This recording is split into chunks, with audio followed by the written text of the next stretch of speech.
తర్వాత ఈ సంస్కరణ సభలో మనం అందరం ఇక్కడికి సమావేశం అయ్యాం.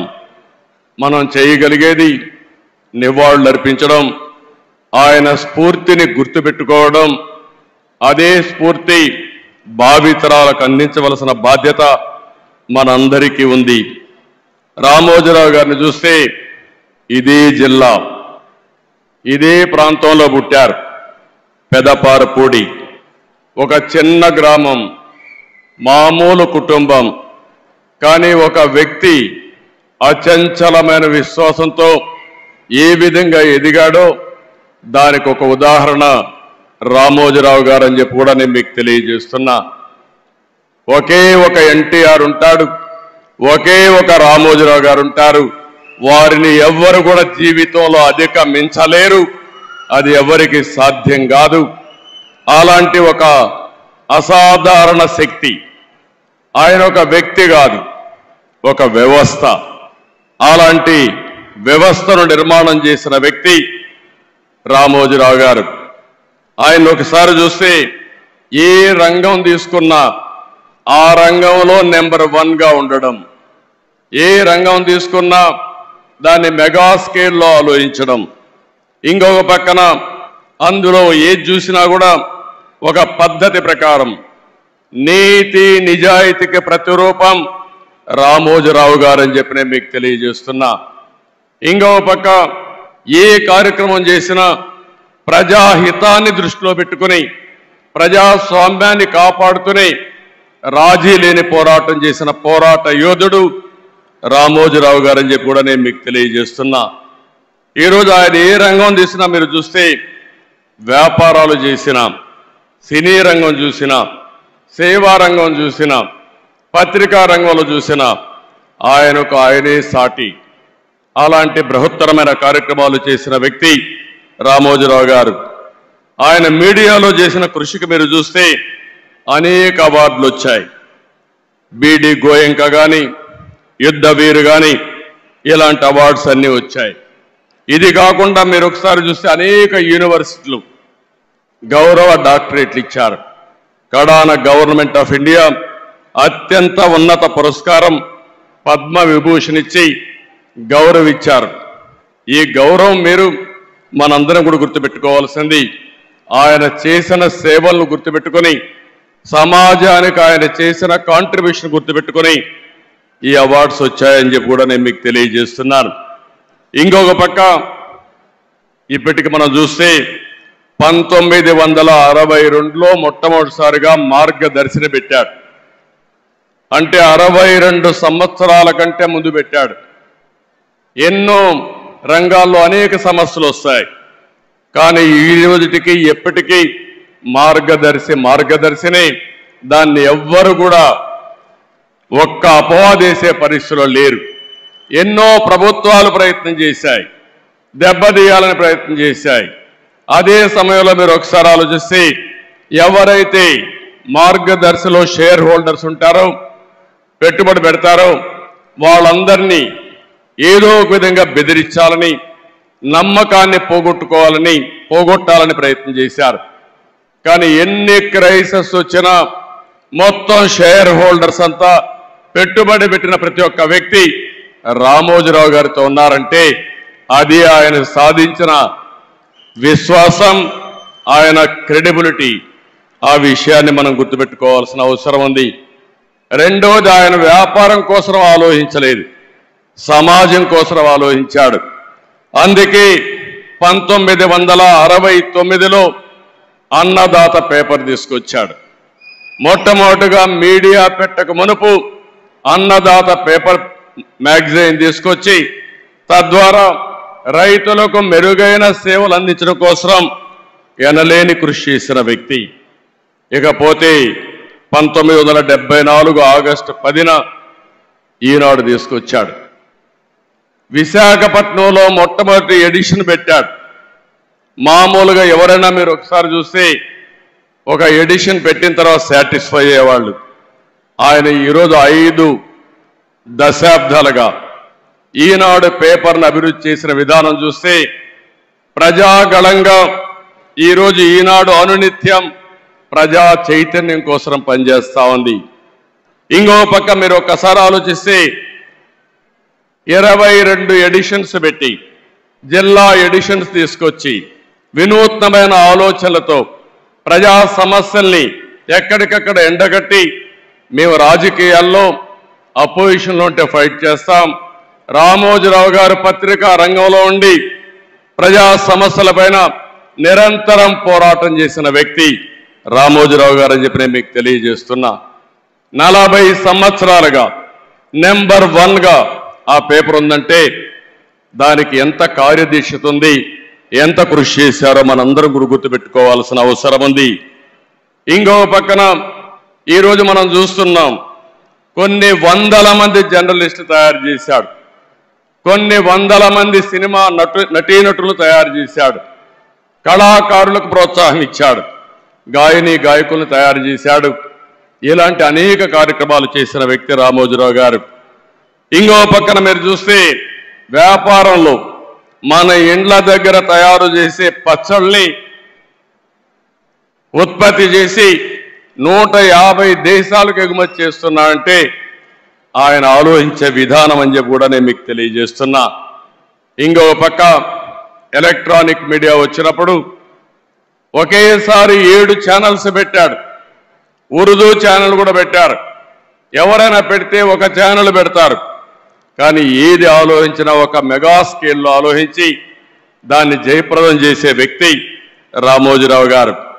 ఇకపోతే హైదరాబాద్లో ఫిల్మ్ సిటీ ఏదైతే ఈరోజు హైదరాబాద్ అభివృద్ధి అయిన తర్వాత ఫిల్మ్ సిటీని కూడా ఎవరు కూడా ఇంత స్కేల్లో చేస్తామని దీన్ని జయప్రదం చేసే ధైర్యం ఉండదు.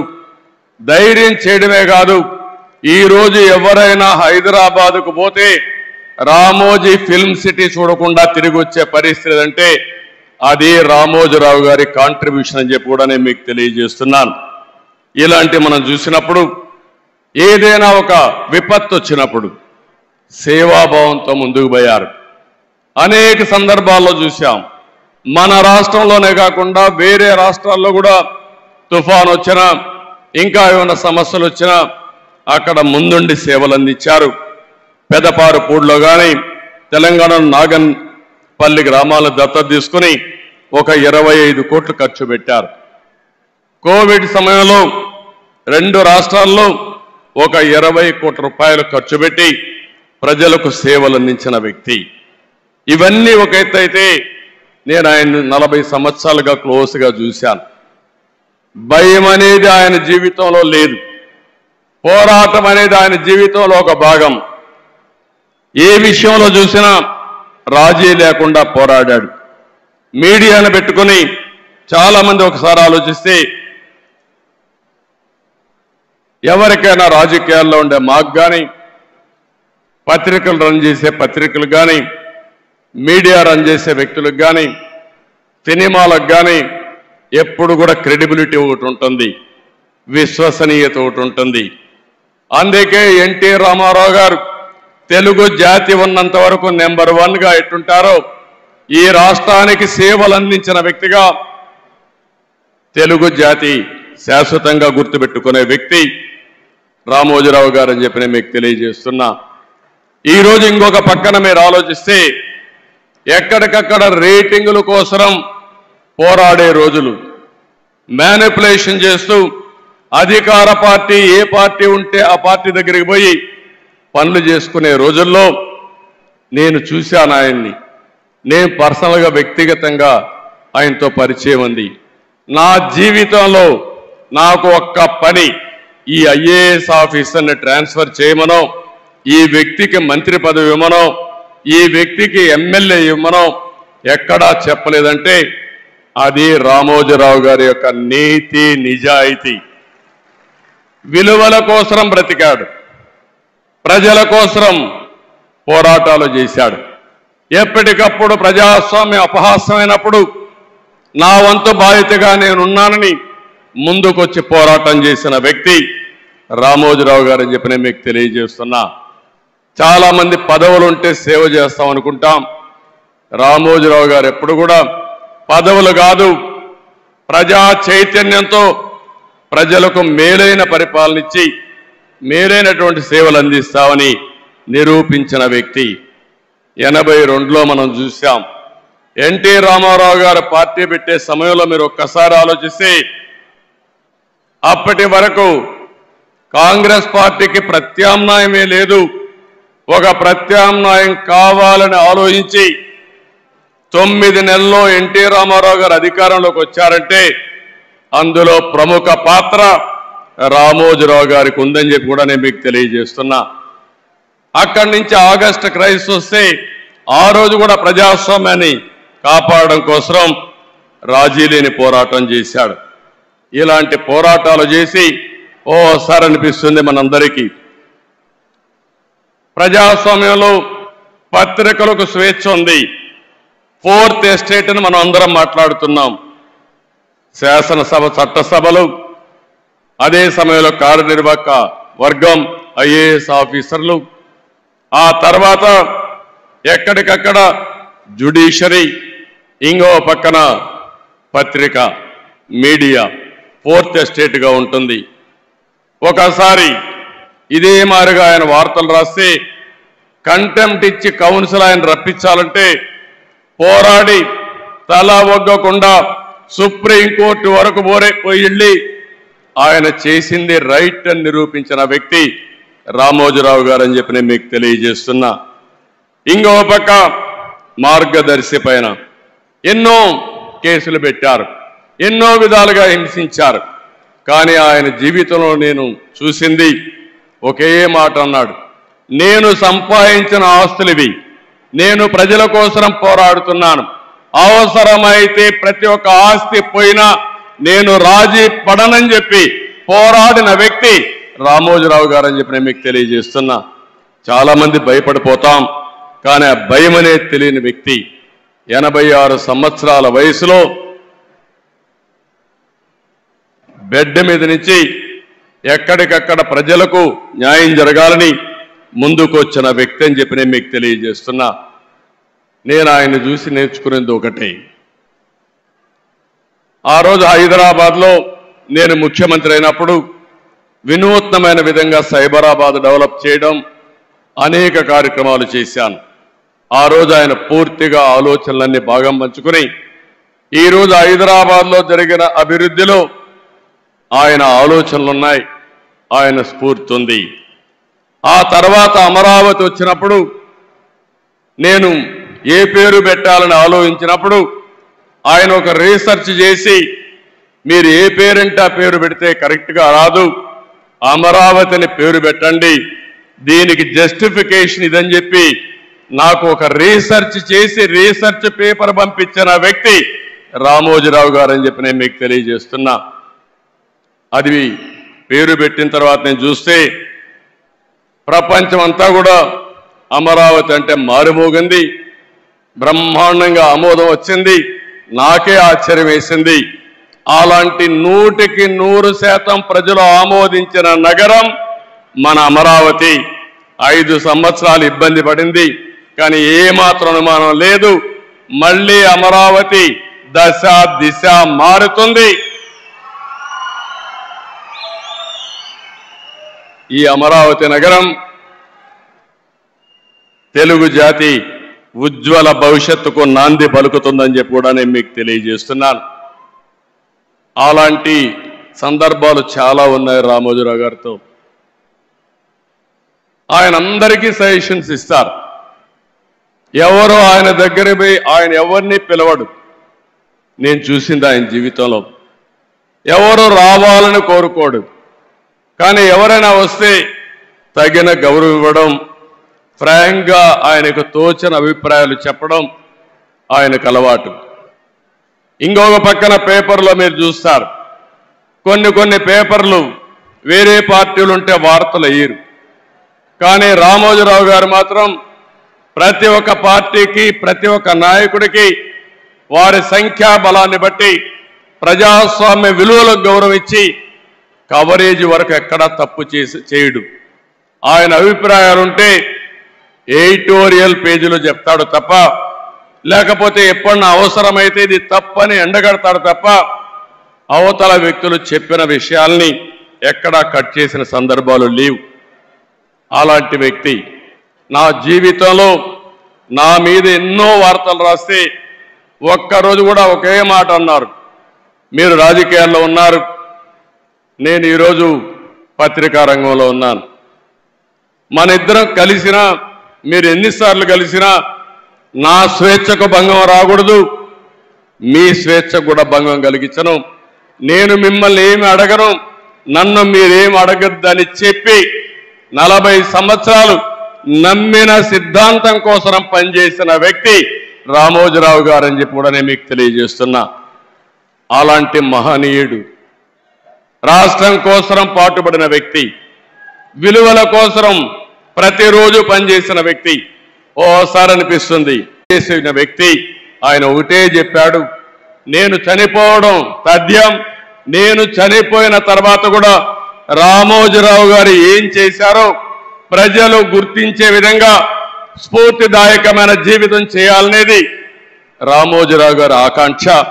ఆ ఆకాంక్ష నెరవేరిందని చెప్పి కూడా నేను మీకు తెలియజేస్తున్నా. ఆయనకు తెలుగు భాష అంటే ఎనలేని అభిమానం, తెలుగు జాతి అంటే ఎనలేని ఆప్యాయత.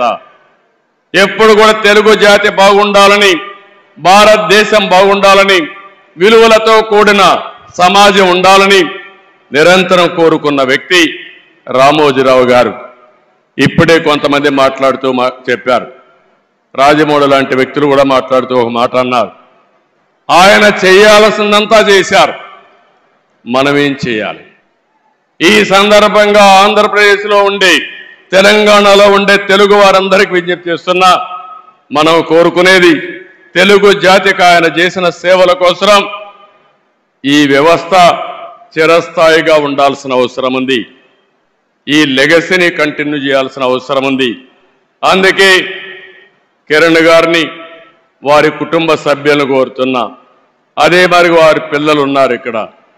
ఆయన స్థాపించిన వ్యవస్థ ఆయన కుటుంబ సభ్యులదే కాదు, 10 కోట్ల తెలుగు ప్రజానికానిది, ఆయన ప్రజల ఆస్తి.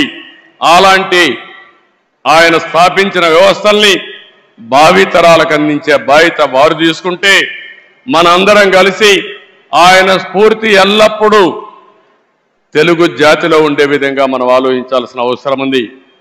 ఎన్టీ రామారావు గారికి కూడా భారతరత్న ఇవ్వాలని చెప్పి మనం ఎప్పటి నుంచో పోరాడుతున్నాం. అదే సమయంలో రామోజీరావు గారికి కూడా భారతరత్న సాధించడం మనందరి బాధ్యత. ఒక పక్క ఎన్టీ రామారావు గారు, ఒక పక్క రామోజీరావు గారు, ఇద్దరికి ఇద్దరే అలాంటి మహానాయకులకి, యుగ పురుషులకి మనం నివాళులర్పించడం అంటే ఇలాంటి కార్యక్రమంలో భాగస్వాములు కావడమేనని చెప్పి నేను మీకు తెలియజేస్తున్నాను.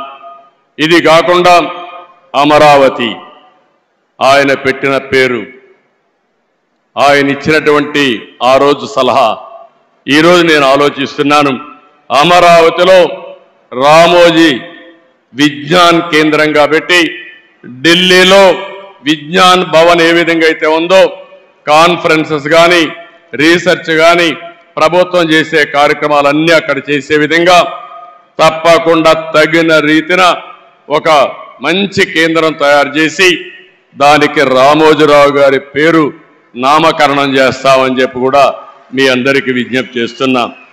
అదే మాదిరిగా ఒక రోడ్డు కూడా రామోజీరావు గారి మార్గని, లేకుంటే మార్గమని ఒక రోడ్డు కోసం కూడా ఆయన పేరు పెట్టడం. అదే మాదిరిగా విశాఖపట్నంలో ఆయన యొక్క జీవితాన్ని ప్రారంభించింది, మొట్టమొదటిసారిగా పేపర్ పెట్టింది. అందుకే విశాఖపట్నంలో చిత్ర నగరి అని ఒక పేరు పెట్టి సినిమా షూటింగ్లు చేయడం కోసం ఇప్పుడే మిత్రుడు పవన్ కళ్యాణ్ గారితో మాట్లాడా. అక్కడ కూడా చిత్ర నగరని రామోజీరావు గారి పేరుతోనే పెడతాం, రామోజీ చిత్ర నగరని పెడతామని చెప్పి నేను మీకు తెలియజేస్తున్నా. ఇవి కొన్ని సూచనలు మాత్రం మీకు ఇస్తున్నా. ఆ మహనీయుడికి మనం నివాళులర్పించాలంటే ఆయన స్ఫూర్తిని భావితరాలకు అందించడమే. ఎంతోమంది పుడతాం, ఎంతోమంది చనిపోతాం, కానీ కొంతమంది మాత్రం చరిత్రలో ఉంటారు.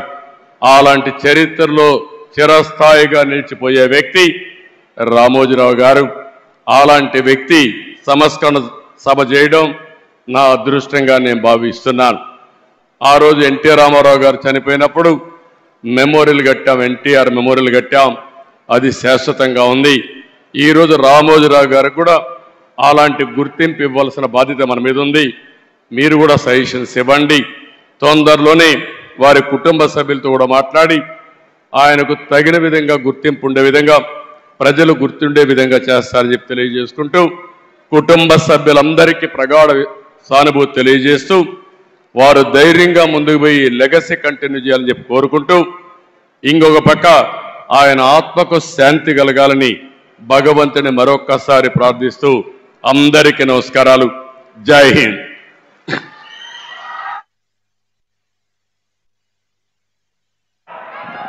Thank you sir, thank you very much.